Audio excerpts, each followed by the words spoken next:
செங்கோட்டையனுக்கும் எடப்பாடி பழனிசாமிக்கு இருக்கக்கூடிய பர்சனல் விரோதங்கள், நகர்வுகள், எடப்பாடி அவர்களுக்கு ஒரு தர்ம சங்கடமான நிலை இருப்பதாகத்தான் நான் டெல்லியிலிருந்து பார்க்க முடிகிறது. ஒரு வேட்டு வைத்தது வேலுமணியும் மற்றும் சி.வி. சண்முகம் சேர்ந்துதான்.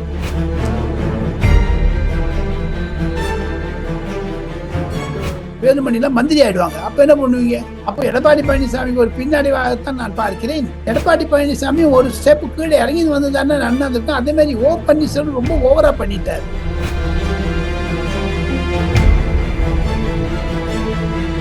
இன்னைக்கு பாருங்க, சனாதன தர்மத்தை பத்தி ஸ்டாலினுடைய மகன் பேசியிருக்காரு. அன்னெசரி, அதை பேசியிருக்க வேண்டிய அவசியமே இல்லைன்னு நான் நினைக்கிறேன். ஸோ ஆக மொத்தம் பாஜகனால ஒண்ணு கிடையாது. காங்கிரஸ் ஏன் விட்டாங்க? திமுக அது சொல்லுங்களேன். பாஜக விட்டுட்டாங்க, சரி. காங்கிரஸையும் திமுக விட்டது. ஒரு பாரதிய ஜனதா கட்சிக்கோ இல்லை எடப்பாடி பழனிசாமி போகாது இருந்தாருன்னா அதை செய்ய தவறு. எம்ஜிஆர் எப்படி ஜெயலலிதாவை கொண்டு வந்தாரோ, விஜய் திரிஷாவை கொண்டு வரலாம். நாளைக்கு திரிஷாவுக்கு வயசு இருக்குது, அந்த அம்மா சீஃப் மினிஸ்டர் தான். யாரும் இனிமேல் இந்த திராவிடங்க போயிடுத்துமா. அப்பாவும் செய்யற அப்பா ஒரு பெரிய ஏமாத்துக்காரராக பேசினார தவிர வாய் தான் சவுடார் அவருக்கு, வேற ஒரு கிடையாது. உங்கள் ஆரோக்கியத்தின் ஊற்று நண்பன் ஹெல்தி ஸ்வீட் ஃப்ளோர் உடனே ஆர்டர் செய்யுங்கள். 4ஆம் துணை நேயர்கள் அனைவருக்கும் வணக்கம். இன்று நம் நிகழ்ச்சியின் சிறப்பு விருந்தினர், மூத்த பத்திரிகையாளர் மற்றும் அரசியல் விமர்சகர் டெல்லி ராஜகோபாலன் அவர்கள் இணைந்துள்ளார். வணக்கம் சார். நமஸ்காரமா. நமஸ்காரம். சொல்லுங்க.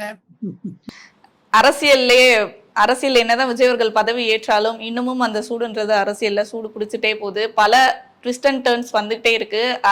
அதுக்கிடையில பார்த்தோம்னா அதிமுகவுல இருந்து தனியாக பிரிந்து நாங்க தாவேகாக்கு ஆதரவு தரோம்ன்ற மாதிரி 32 எம்எல்ஏக்களுடன் சி.வி. சண்முகம் மற்றும் எஸ்.பி. வேலுமணி அவர்கள் போயிருக்காங்க. இது எப்படி பாக்குறீங்க சார்? இதோட பின்னணி என்ன? இது பின்னணி செங்கோட்டையனுக்கும் எடப்பாடி பழனிசாமிக்கு இருக்கக்கூடிய பர்சனல் விரோதங்கள், நகர்வுகள். சி.வி. சண்முகமும் வேலுமணியும் இப்படி தங்கமணி தான் தோத்து போயிட்டாரு. வேலுமணி ஜெயிச்சுட்டாரு. வாழ்த்துக்கள்.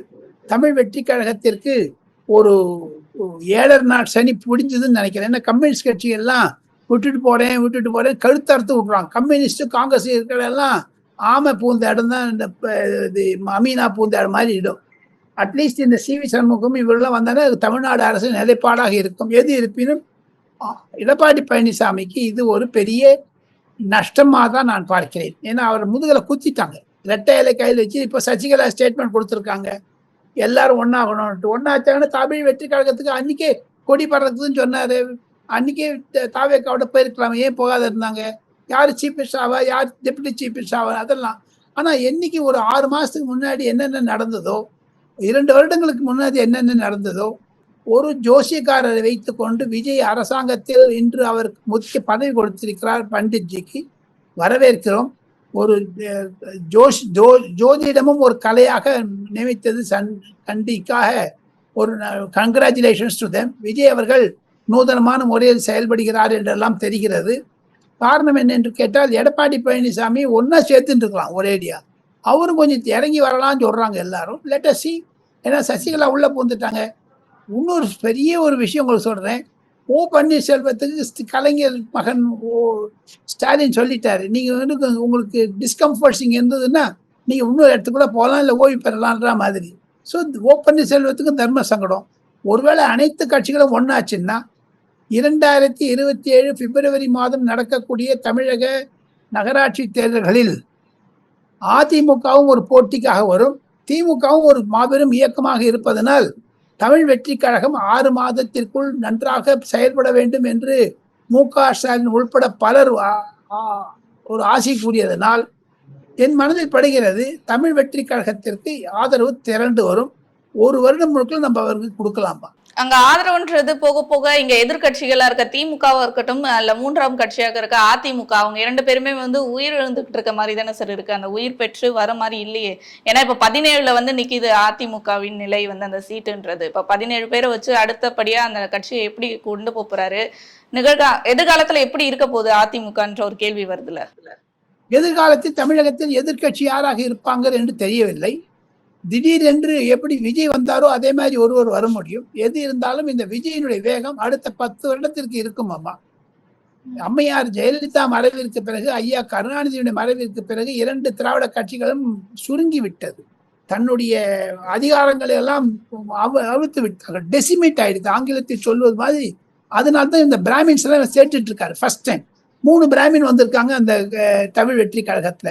ஸ்ரீகாந்த், அப்புறம் வெங்கட்ரமணன் பிளஸ் ரமேஷ் என்பவர்கள்லாம் வரவேற்கத்தக்கது. நான் ஒரு பிராமணனாக இருந்தாலும் திராவிடம் என்பது ஒரு மண், திராவிடமே மண், ஈவி ராமசாமிக்கான மண், ஈவி ராமசாமிக்கு மண் அல்ல என்று சீமான் சொன்ன பொழுது பலர் எள்ளி நகையாடினார்கள்.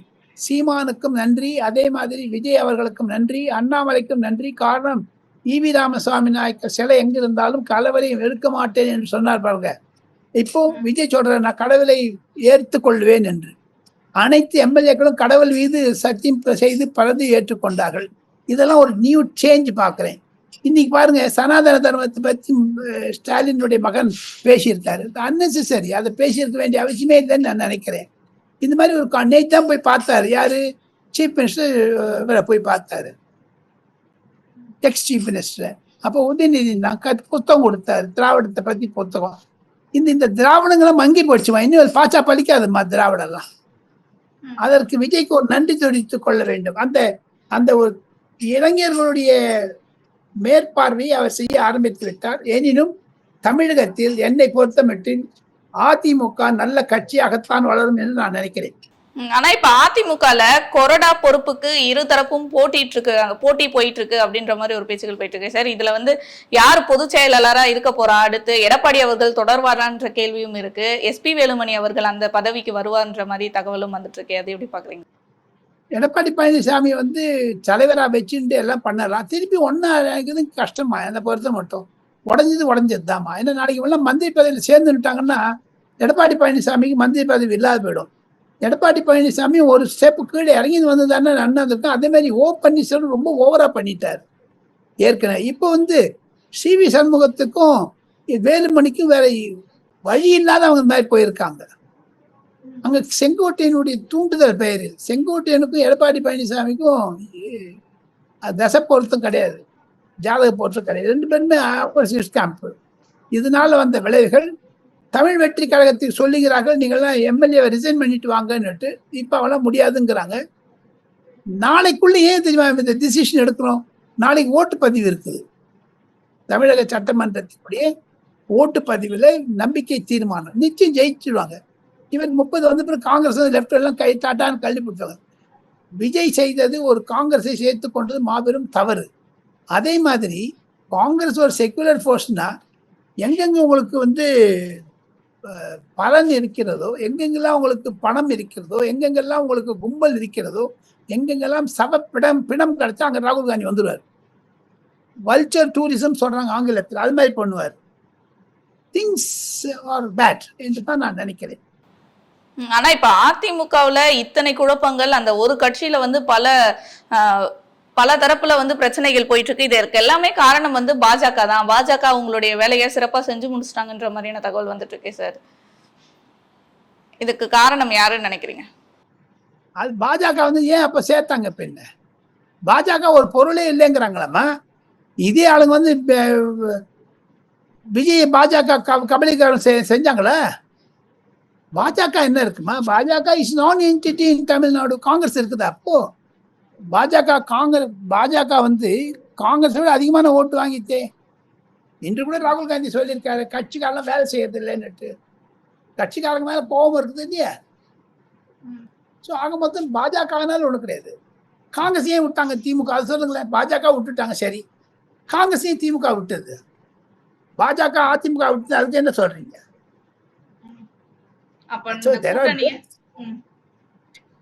ரெண்டு சைட்லயும் கஷ்டங்கள் நஷ்டங்கள் இருக்கத்தான் செய்யுதுமா. அதாவது எடப்பாடி அவர்கள் இந்த கூட்டணியானது தேர்தலுக்கு முன்னாடியே விஜய் அவர்கள் கூட வைத்திருந்தால் இப்ப இந்த கட்சியானது இப்படி உடைந்திருக்காது, இவ்வளவு பிரச்சனை வந்திருக்காதுன்றது சொல்றீங்களா சார்? இருக்கும், அதுவும் இருக்கு. அந்த மாதிரி இருக்கக்கூடிய நோ இஷ்யூஸ். இப்ப எடப்பாடி அவர்கள் ஒரு சோகத்துல இருக்காருன்னே சொல்லலாம். சட்டப்பேரவையில பார்க்கும் போதே தெரிஞ்சிச்சு, பயங்கர வருத்தத்துல இருக்காரு. அதற்கிடையில இப்ப விஜய் அவர்கள் சிவி சண்முகம் அவங்களெல்லாம் சந்திச்சுட்டு இருக்காரு. ஒரு பக்கம் புஷியானந்த் அவர்கள் பேச்சுவார்த்தையானது நடத்திட்டு இருக்காரு. நாளைக்கு அவங்க மெஜாரிட்டியும் நிரூபிக்கிறதுக்கான அந்த மெஜாரிட்டி டெஸ்டும் இருக்கு. அடுத்தடுத்து எப்படி பண்ண போறாங்க? எடப்பாடி அவர்களுடைய நிலை என்ன ஆக போகுது சார்? எடப்பாடி அவர்களுக்கு ஒரு தர்ம சங்கடமான நிலை இருப்பதாகத்தான் நான் டெல்லியிலிருந்து பார்க்க முடிகிறது. அவருடைய ஆளுமை, அவருடைய தந்திரங்கள், அவருடைய அரசியல் அணுகுமுறைக்கெல்லாம் ஒரு வேட்டு வைத்தது வேலுமணியும் மற்றும் சிவி சண்முகம் சேர்ந்துதான். இதையெல்லாம் தவறு. அதெல்லாம் பாஜக என்று சொல்லக்கூடாது. பாஜக இருந்து சரிம்மா, காங்கிரஸ் இருந்தது, ஏன் திமுக விட்டாங்க அது சொல்லுங்க. இன்னைக்கு திமுக இருக்கக்கூடிய அவல நிலை காங்கிரஸ் இல்லையா, அதே மாதிரி பாஜகவுடைய அவல நிலை அதிமுக கைவிட்டது. 2 தேசிய கட்சிகள் 2 மாநில கட்சிகளை தோக்கா செய்தது என்றால் பேக் ஸ்டாப் பண்ணாங்கன்னு சொல்ற மாதிரி இருக்கு. பட் பாஜக செய்யவே இல்லையே. 17 எம்எல்ஏ ஒன்று இருக்காங்களே, இந்த 47 எம்பி எப்படி ஜெயிச்சாங்க? பாஜக தயவு தானே ஜெயிச்சாங்க. நரேந்திர மோடி கன்வின்ஸ் பண்ணாரா இல்லையா அவங்களுக்கெல்லாம்? இதே சிவி சண்முகம் என்னைக்கு நான் அதிமுக விட மாட்டேன்னு கத்தினார், ஏன் போறாரு அவரு? 2 சைட்லயும் இருக்குதுமா. இன்னும் ஒரு 6 மாதத்திற்குள் நல்லபடியாக உட்கார்ந்து பேசி அமர்ந்து செய்தால் எடப்பாடி பழனிசாமி அவர்களுக்கு நல்ல பதவி கொடுத்து அங்கங்கெல்லாம் ஒரு பண்ணியிருந்தாங்கன்னு இதுக்குள்ள நாளைக்கு சிவி சண்முகமும் அன்புமணி எல்லாம் வேலுமணி எல்லாம் மந்திரி ஆயிடுவாங்க. அப்ப என்ன பண்ணுவீங்க? அப்போ எடப்பாடி பழனிசாமிக்கு ஒரு பின்னடைவாகத்தான் நான் பார்க்கிறேன். அப்ப இப்ப இது விஜய் அவர்களுக்கு நல்லதா சார்? ஏன்னா இந்த மாதிரி கூட்டணி ஆல்ரெடி காங்கிரஸ் வந்திருக்காங்க, இடதுசாரிகள் கட்சி வந்திருக்காங்க, இப்ப அதிமுகல இருந்தும் ஆட்கள் வராங்கன்றப்ப விஜய் அவர்களுக்கு இது பலமா? லலிதாம்மா இடதுசாரிகள் நாளைக்கு போயிடுவாங்க, இருக்க மாட்டாங்க. அதிமுக பாஜக அமைச்சு போயிடுவாங்க. அவங்களே சொல்லிட்டாங்க நாங்க திமுக தான் இருக்கணும்னுட்டு. காரணம் என்ன என்று கேட்டேன். திமுக அணிக்கும் தாவேக அணிக்கும் 2த்தையும் எப்படிங்க 2 படகுல எப்படிங்க போக முடியும்? கம்யூனிஸ்ட் கட்சி செத்து போச்சுங்களா? கம்யூனிஸ்ட் கட்சி தமிழ்நாட்டில் எங்க இருக்குமா? திராவிடம் எங்க இருக்குமா தமிழ்நாட்டில்? சும்மா விரும்ப பெரியாரிசம் பூனல் நாமம் அது திருப்பி அது ஓடாது. அது பொது ஜனங்கள் பெரியாருக்கு மரியாதை தருகிறார்கள் அவருக்கு என்று ஒரு இன்னொன்னு சொல்றேன் நான். எடப்பாடி பழனிசாமினால் அவர் ஒரு புதிய அரசியலை கொண்டு வந்தார் தமிழக அரசியல், அதை பொதுமக்கள் ஏற்கவில்லை. ஆனால் விஜய் என்பது விஜய் இசத்தை கொண்டு வந்துட்டாங்க, அதை ஏற்றுக்கொண்டிருக்கிறார்கள். அதுக்கும் ட்ரை கொடுப்பாங்களாமே. அதிமுக இன்னொரு 6 மாசத்துல நல்ல கட்சியா வளர்ந்ததுன்னா யாருக்கு திருப்பி எடப்பாடி பழனிசாமி வந்துட்டு போறாரு. அவருக்கு வயதுக்கு அதிகமாக இருப்பதனால், விஜய்க்கு குறைவாக இருப்பதனால் இன்னும் Vijay can stay for 10 years. Edappadi பழனிசாமிக்கு 70 வயது ஆகி இருக்கு, இன்னும் 5 வருஷத்தை திருப்பி அமைச்சர் ஆகிறாரு, மந்திரி ஆகிறாரு. யாரு கண்டாங்க? அவர் ராஜ்யசபா எம்பி ஆயிட்டு 17 பேர் ராஜ்யசபா எம்பி ஆறுது கடினம். ஆனா இந்த 17 பேர் இல்லாத மீதி 5 பேர் எழுப்பதும் கடினம். அது 2028 தானே. என்னை பொறுத்த மட்டும் 1 வருடத்திற்கு விஜய்க்கு அரசாங்கத்திற்கு ஆபத்து இல்லை. அதற்கு பிறகு ஆபத்து வந்ததுன்னா அந்த ஆபத்து திமுக மூலமாகத்தான் வருமே தவிர, காரணம் ரெட் ஜெயிண்ட்டுக்கும் விஜய்க்கும் சண்டையாக இருப்பதாகத்தான் வட இந்தியாவில் பேசுகிறார்கள். அப்ப திமுகவால தான் தாவேக்காக்கு பிரச்சனை வரும்ன்றீங்க இந்த 1 வருடம் கழித்து? கண்டிப்பாக இதே உதயநிதி தான் பண்ணுவார். நேற்று அவன் வீட்டுக்கு போயிட்டு வந்தாலும் ஏமாத்துறதுமா. அதெல்லாம் நாடக கம்பெனி. இதெல்லாம் it is not serious politics. ஒரு அணுகுமுறையெல்லாம் இருக்குன்னு சொல்லலாமே தவிர, அதனால என்ன கவுத்துக்கோ. தேசிய கவர்மெண்ட் ஃபார்மேஷன் ஆல் பார்ட்டி நடக்குது இப்போ. எல்லாமே ஒரு கன்சென்சஸ்க்காக பண்றதா? கன்சென்சஸ் எவ்வளவு கன்சென்சஸ் வருமா? எல்லாத்தையுமே கன்சென்சஸ் வருமா? நாளைக்கு காங்கிரஸ்காரனை வெளில அனுப்பிச்சிட்டாங்கன்னா எல்லாம் சரியா போச்சு. காங்கிரஸ் தான் இருக்கிறதா தானே வம்பு பண்ணது. ஆனா காங்கிரஸ் விட மாட்டாரு அவரு. அதை பாருங்களேன். இடையில இப்போ இன்னொரு கேள்வியும் பெருசா இருக்கே சார். திருச்சி கிழக்குல ஒரு ராஜினாமா பண்ணிருக்காரு. திருச்சி கிழக்குல யார் நிக்க போறாங்க, யார் அந்த வேட்பாளர்ன்றப்ப முதல்ல த்ரிஷா அவர்கள் பேர் வருது. த்ரிஷா அவர்கள் நிற்பதற்கான வாய்ப்பு அதிகம்ன்ற மாதிரி.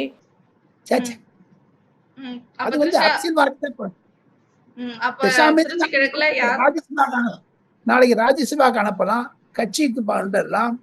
அந்த த்ரிஷா அடுத்த முதலமைச்சர் ஆகலாம் ஜெயலலிதா மாதிரி. யார் கண்டாங்க? இதே விஜய் குரூம் பண்ணலாம் கொஞ்சம் கொஞ்சமா.